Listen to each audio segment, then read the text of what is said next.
Fala galera, belezinha? Tudo bem? Galera, nesse vídeo nós vamos fazer exercícios de calorimetria. O caso clássico quando eu tenho dois ou mais corpos em sistemas termicamente isolados. Bora lá, editor, coloca a vinheta!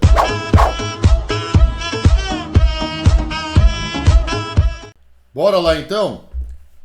Temos duas situações aqui em que conseguimos medir essa quantidade de energia que o corpo recebe ou cede.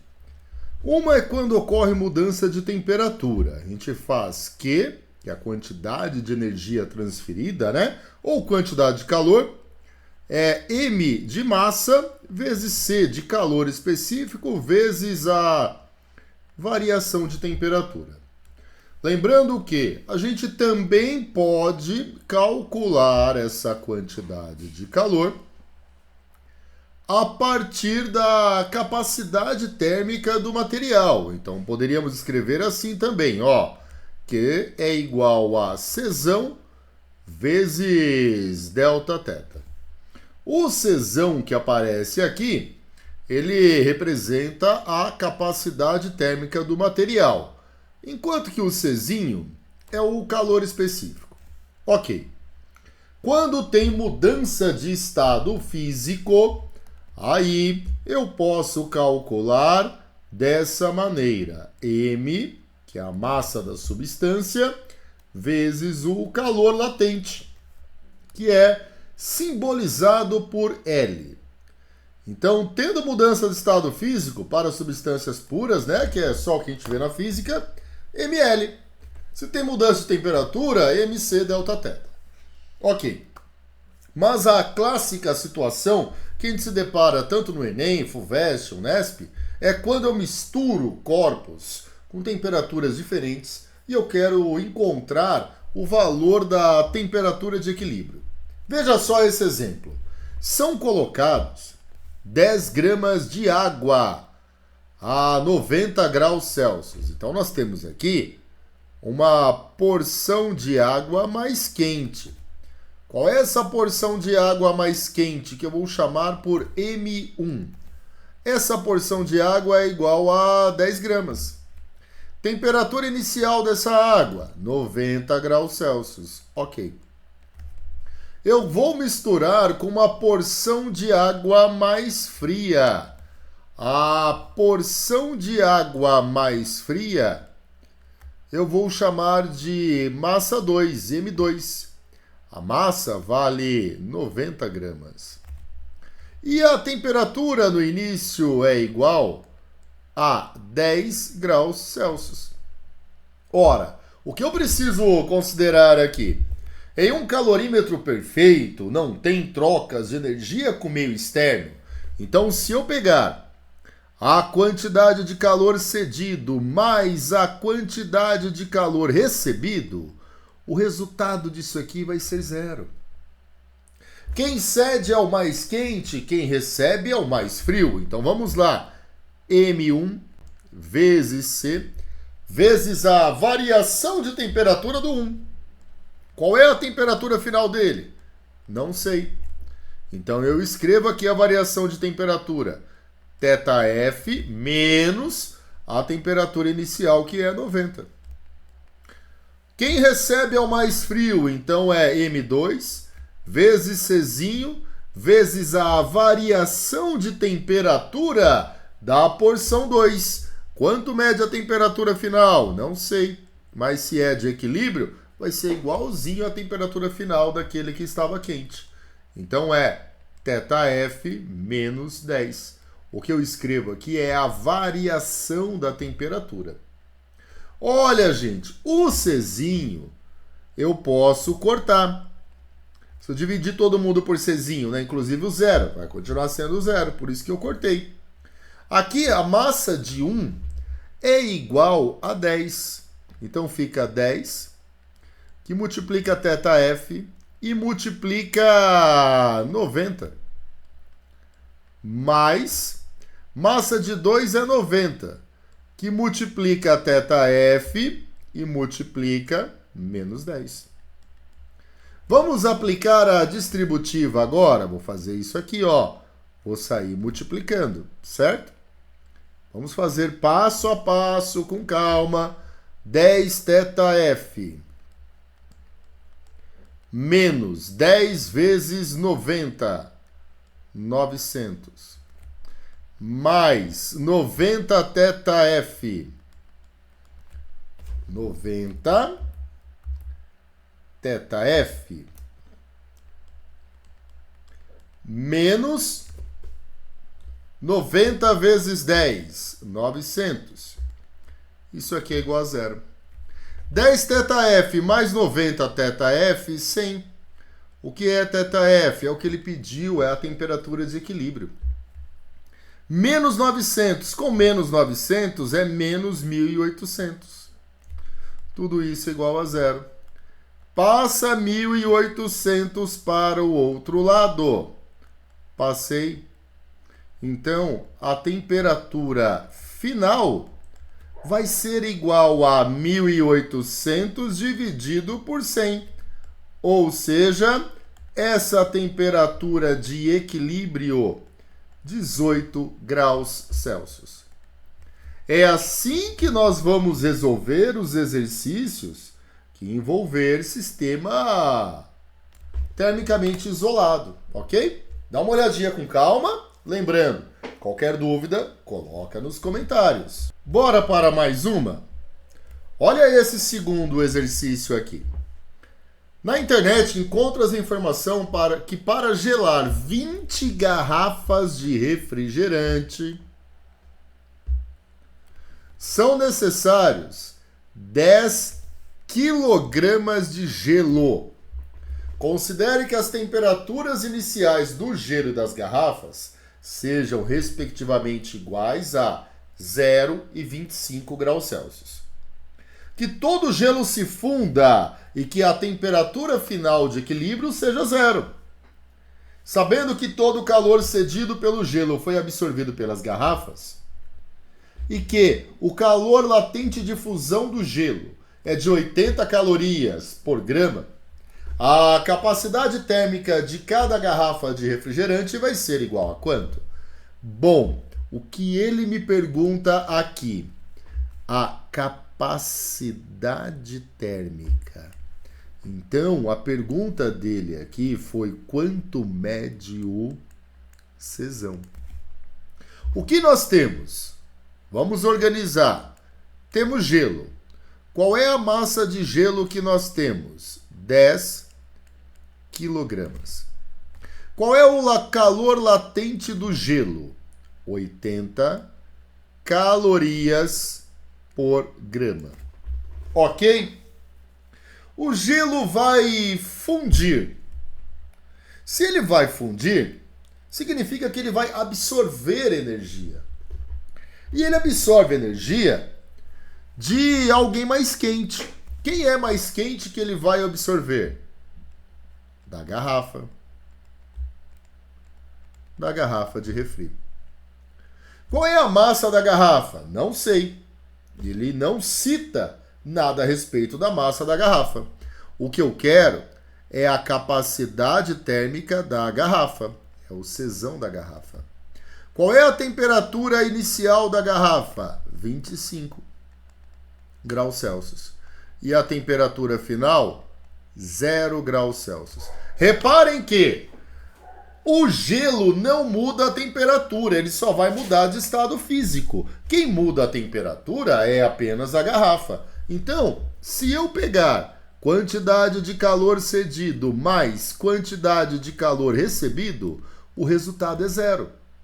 A garrafa cede, então é Czão vezes a variação de temperatura.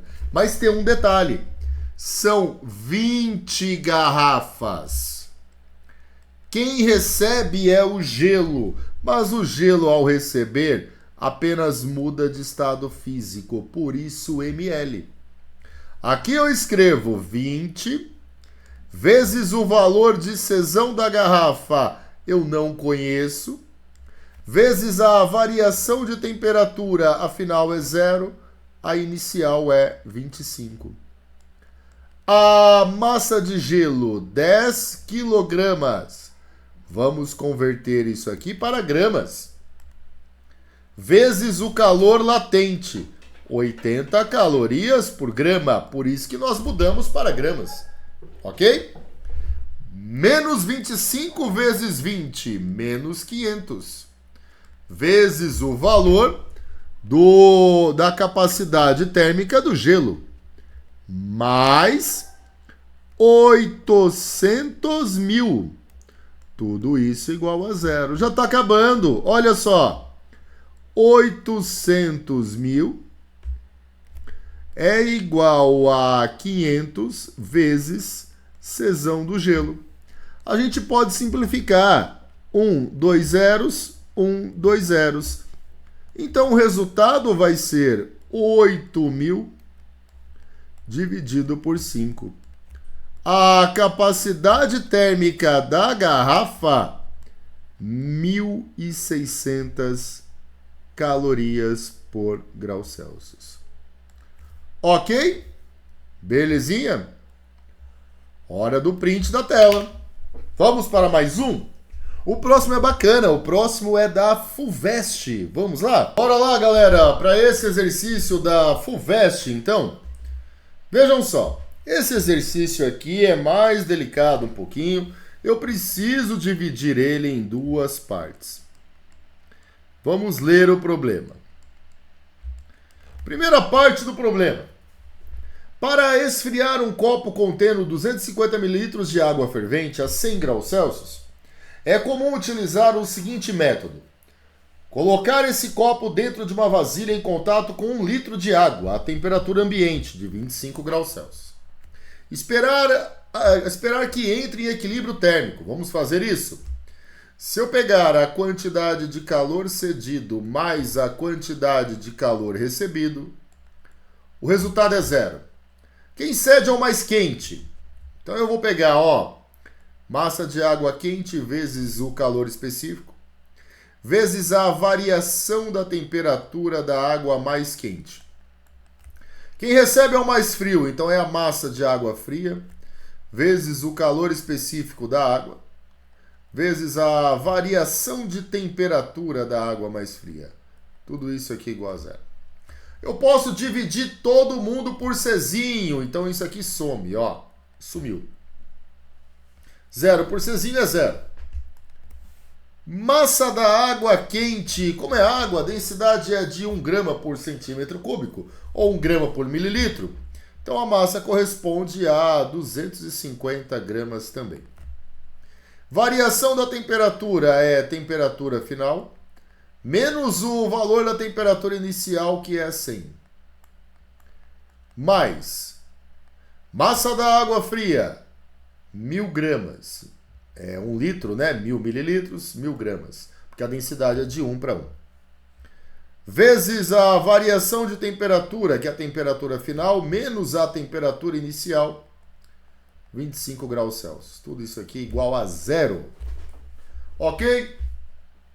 Aplico a distributiva agora. Se eu aplicar a distributiva, vai ficar 250 θF menos 250 vezes 100, 25.000, mais 1000 θF, 1000 θF, menos 1000 vezes 25, 25.000. Tudo isso igual a zero. 1.250 θF menos 25.000 com menos 25.000, menos 50.000. Passa para o outro lado. Positivo. O valor da temperatura final após essa primeira etapa, 50.000, dividido por 1.250. Essa temperatura final, 40 graus Celsius. É essa a resposta final? Calma lá. Olha o que ele fala que faz na sequência. Ele tira o copo e troca a água da vasilha por outro litro de água a temperatura ambiente. Então o que ele vai fazer é o seguinte, após a primeira etapa, essa água ela também fica com a temperatura de 40 graus Celsius. Está tudo a 40 graus Celsius. Só que ele vai fazer, ele vai tirar essa água e vai colocar uma outra porção a uma temperatura de 25 graus Celsius. Ok. O que nós vamos fazer? De novo. Segunda parte. Vou escrever aqui, ó, para a gente se organizar melhor. Segunda parte. Quantidade de calor cedido mais quantidade de calor recebido é igual a zero. Quem cede é o mais quente, então é a massa de água quente vezes o calor específico vezes a variação de temperatura da água quente. Quem recebe é o mais frio, massa de água fria, calor específico vezes a variação de temperatura da água mais fria. Tudo isso igual a zero. Calor específico a gente pode simplificar. O valor da massa 250, que multiplica a temperatura final menos a inicial, que agora é 40. Mais massa da água fria, que é 1000, que multiplica a temperatura final menos a inicial, que é 25. Tudo isso igual a zero. Ó, galera, eu posso dividir todo mundo por 250 também, né? Porque aí fica mais reduzido isso aqui. Se eu dividir 1000 por 250, fica 4. Que multiplica θf menos 25. Tudo isso igual a zero. Só vou copiar essa primeira parte e aplicar a distributiva, ó. 4 θf, 4 vezes menos 25. 4 θf menos 100, tudo isso igual a zero. θf mais 4 θf é 5 θf. Menos 40 com menos 100, menos 140. Passo para o outro lado, positivo. Então a temperatura final, a temperatura de equilíbrio, após os dois processos, seria 140 dividido por 5. Ou seja, 28 graus Celsius. Prestem bem atenção nessa questão. É uma questão clássica. Poderia ser cobrada no Enem, poderia ser cobrada na Unesp, na FAMERP. Mas essa foi uma questão da FUVEST. E essa era uma questão da primeira fase da FUVEST, tá? Eu só tirei as alternativas, mas era uma questão da primeira fase da FUVEST. Se a gente olhar friamente, as contas não são tão complicadinhas assim, né? É só fazer uma multiplicação, uma sominha, mas a organização é fundamental. Eu preciso dessa organização para eu conseguir substituir certinho as variáveis do meu problema, né? Galera, hora do print, lembrando, importantíssimo. Tem dúvidas? Joga nos comentários aí que eu respondo as dúvidas de vocês, ok? Fico por aqui, um abração. Valeu, até mais!